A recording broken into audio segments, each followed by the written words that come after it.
Peace, everyone. I pray all is well. Today, what I would like to speak about is your personal identity and how this relates to mental health, and not only just your identity, but also the importance of letting go or making adjustments to the way that you are perceiving yourself, the way that you are speaking about yourself in relationship to who you see yourself as, letting go of certain aspects or certain traits, attributes of your current identity in order to allow for yourself to move in that direction, allow for things to flow more efficiently. Oftentimes, without even realizing, we are attaching ourselves to an identity that no longer serves what you are wanting. So, for the sake of simplicity, I'm going to speak from the perspective that you, the viewer, have been at the very least inquiring about what it is that you're wanting, that you have been reflecting on this, and perhaps I pray that you have come to some sort of clarity as to what direction you're going in and ultimately what results you would like to see in your life, what achievements you would like to experience in this life. It's very beautiful. This is why I'm smiling. I just love that. I love the fact that we are alive and that we are existing and we have the opportunity to experience something that is of our heart's desire. One aspect of the identity that I feel is very important to address is that which was created from those initial impressions. So, everything that you experienced as a child and how that shaped your identity and how that affects the narrative of yourself now, how that affects the way that you respond to challenges in life, how it affects the way that you relate to the people around you, to the world around you, and how you relate to yourself. And if you want to go real deep, how you relate to each chakric center and what those chakras represent.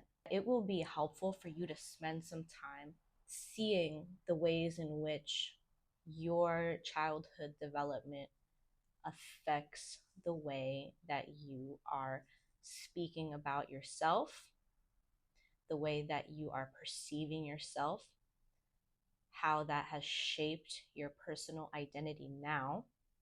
And also question, you can journal about it. You can put bullet points or numbers. Question the ways in which that is either serving you in reaching those goals or those achievements for the future, or how it is not serving you.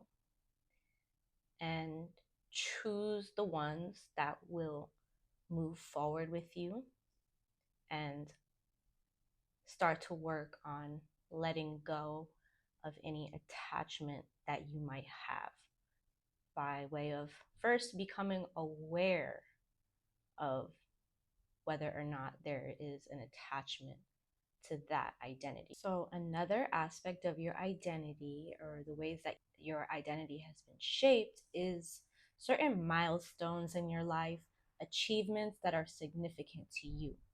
Or maybe not an achievement, but something that actually feels like it held you back or it set you back in life.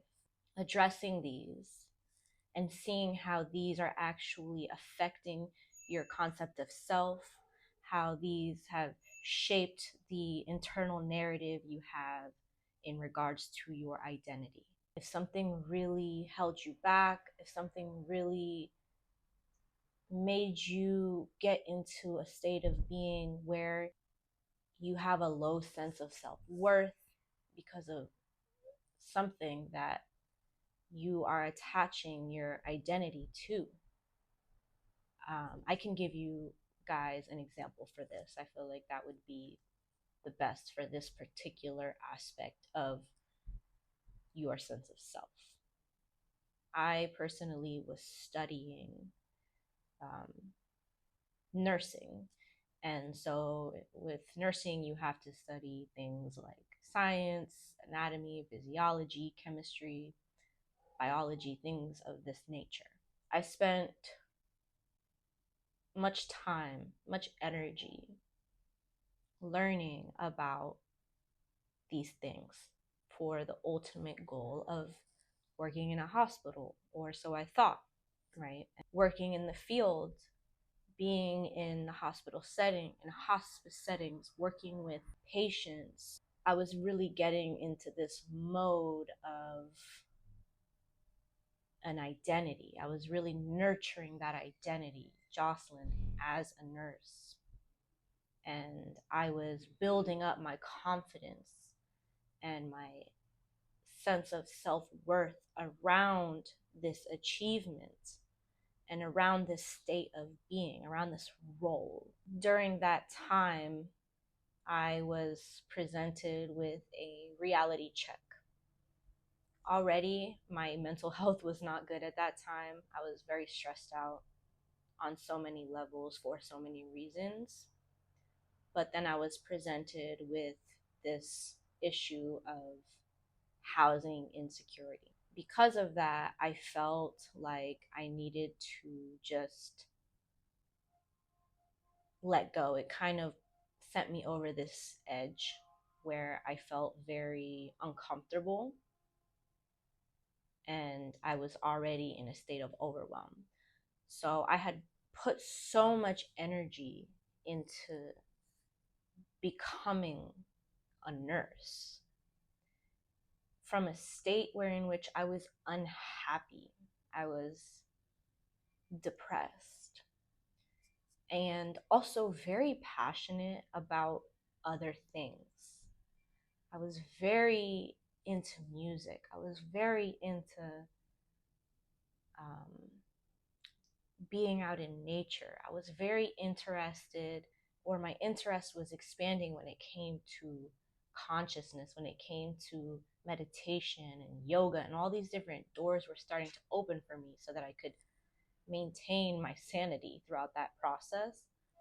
And the more I practiced, the more this energy expenditure towards becoming a nurse became more stressful.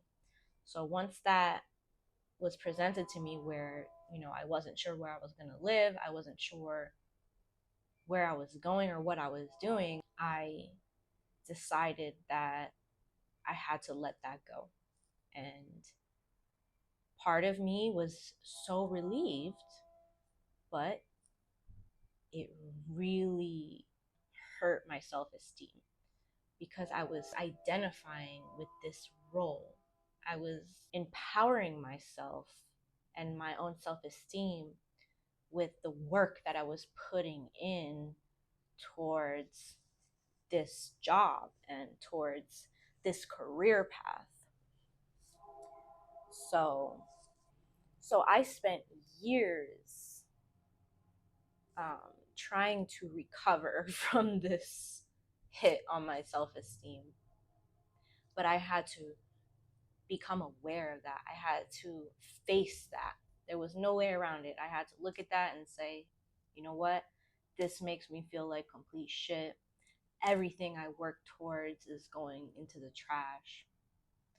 But instead of allowing that perspective to deplete me and to deteriorate my sense of self-worth and my concept of self, I shifted it. I said, I have plenty of knowledge. I have plenty of wisdom. I have plenty of experience. How can I utilize what I've learned to put me on a different path that is more in alignment with what I want to do, what I feel in my heart is actually fulfilling? So I was shifting my identity from this role of being a nurse, and then from this state of being where I was a college dropout and I shifted into being a student of life.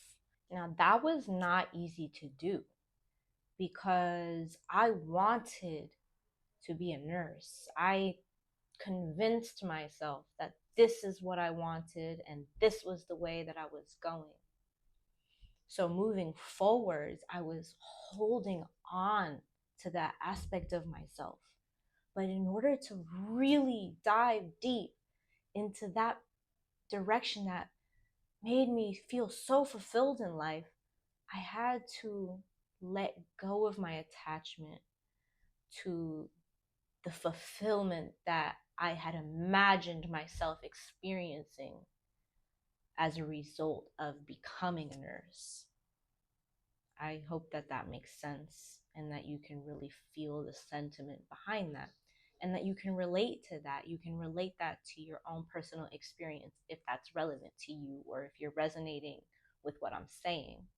Letting go of certain particular life events that may have affected you, whether it was positive or negative, and letting go of the aspects of that that are no longer serving you and empowering yourself with the aspects of those things that are serving you. So in my case, the aspects that empowered me were I was very interested in learning about the human body. I loved anatomy. I loved physiology. I loved learning about chemistry and biology. These things were very fun for me. It was high stress level, but nonetheless, I learned a lot and it allowed me to view life from a certain perspective. It allowed me to have an appreciation for the academic path. It allowed me to have experience actually relating with patients who are near the end of life, right? So I was utilizing those life experiences to empower me on my path. But I was also simultaneously letting go of the feeling of sadness and of low self-esteem because I didn't achieve that particular role. The feeling that if I didn't have this title, that I was not going to be successful, that I needed this degree in order to pursue a career path in regards to health and wellness and helping people do better for themselves. That was one of the hardest things that I had to let go of, was the need, the feeling for the need of a title to be successful in my life.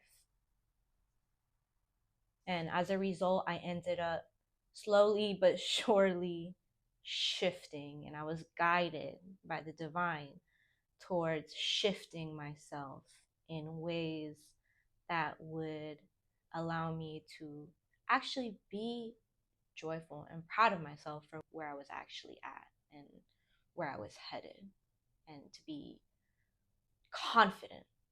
That's the word. Confident in the decision that I was making for myself. Again, these milestones are going to affect our sense of self, our concept of ourselves. And that is why it is helpful to actually see the ways in which those significant life events are either helping you or hindering you here and now. There are also a lot more subtler narratives that you might have of yourself, attachments that you might have that are arising from, yeah, those more specific areas of life, whether it was, your initial impressions as a child, or also these milestones that you have experienced in your life. But it could also come from the ways that you have received love, the ways that people praise you, the ways in which there was a lack of consideration for you as a being, or a lack of an appreciation for you as a being. Honestly, our identity can come from so many different aspects of our lives. And the main thing that I want to communicate is the importance of becoming aware of what it is that you want, first and foremost, and also what is holding you back and how much life you're breathing in to certain concepts of self that are never going to allow you to move in that direction. These very well may be some very significant blockages that you're having within your energy, that you're having within your thoughts and your words and your actions. So I pray that that was helpful in any way. And if it was, feel free to like, share this video with anybody you feel may benefit from it. Subscribe to my channel and hit the bell so that you know when my videos are coming out. I've been posting every week, about twice a week, aside from like the shorts and stuff. So yes, if you're enjoying my content, do all that, and may you let go of all that is not working for you anymore and that will not work for you with where you're headed.